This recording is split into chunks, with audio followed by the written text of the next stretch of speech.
Ampifaliana indray no anoloranay telo ny rahavavy anareo sampana tantely ala izay ahira vao ary malala iaingo Arsoa, Bakoly Arsoa, Marie Fleurisy Maurisia ary mimpanolotra Ramevsan Hajalalaina.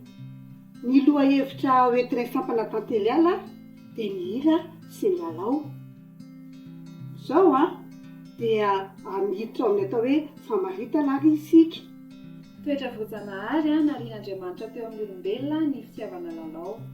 Arak'izany dia entina mampita hafatra amin'ny alalan'ny fihetsika, fiteny, hanovozana fahalalana, hafaliana ary hanahiona hevitra ny lalao.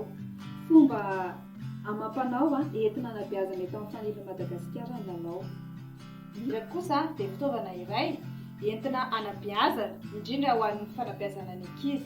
Noho izany dia ilaina ny hoe tsara ny tonony sy ny feony mba tena ho fanabeazana tokoa ary hitondra soa an'ny ankizy. Maro amin'ny ankizy mandray kokoa ny hira noho ny lesona izay atao any am-pianarana. Tsy maintsy hatrehana anefa izany hira izany ao atao fanilon'i Madagasikara mandritra ny vavaka, ny afindasy, lalao fanentanana. Tsika malagasy manana ilay fiteny manao hoe asa tao ankira toa vita tsy natao fa hono ekio ary haingo. Inona ny toe-tsaina entina amin'ny lalao sy ny hira atao fanilon'i Madagasikara. Tia karokaroka, mahay miray hina, mahay mandray toromarika, manomana lalao, manaja ny fitsipy-dalao sy ny fepetra rehetra, mahay manatsoaka hevitra, mifampiaino ary vonona isedra ny sarotra. Hitantsika teo ny famaritana hono anki Fleurisy. Afaka lazaindry aminay ve ireo tanjon'ny lalao? Lalao dia entina hitaizana sy ampiasana ary hitsapana ny fihetseham-batana takendrena. Amin'izany ny fakingam-batana sy ny fahaizan-karoka. Entina hitaiza sy ampiasana saina ihany koa. Entina hampianana ny teknika skotisma, entina hanovizana hafaliana, fahalalana, firaisan-kina sy fanehoana. Hevitra entina hitrandrahana zavatra miafina iray. Mbola toizantsika ihany ny dinidinika raha vavisana. Momba ny ray aman-dreny io izao ary inona ary ny zavatra entiny hira, izany hoe mitondra inona ao antsika ny hira.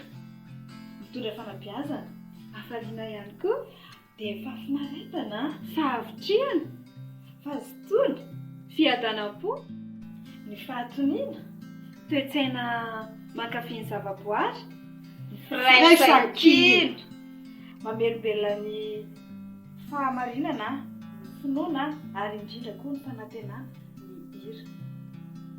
Rahoviana ny hetsika iray no atao hoe lalao.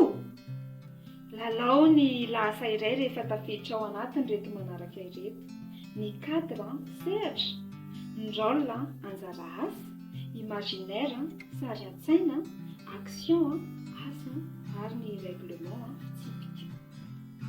Hoana no isan'ny entina manabe atao amin'ny fanilon'i Madagasikara ny lalao sy ny hira. Andraisana sy zanana faliana aingana indrindra ny hira sy ny lalao. Mitaiza sy mamolavola ny saina ara-dalàna, mitaiza ny vatana ho tomady sy salama, mampisy fifaliana-po ao anatin'ny sokajy, mampiray hina, hanehoana ny asina sy ny hazan-tena, Istomana namana. Dia mahafaly anay sampana tantely ala ny misaotra sy mankasitraka anareo tsirairay avy. Aza misaraka amintsika fanilon'i Madagasikara fa ny ao aoriana tantely ala dia afantatra indray ianareo izay hoesahan'ny vandanitra. Mandra-peona indray ianareo, aza dino manaraka ny pejy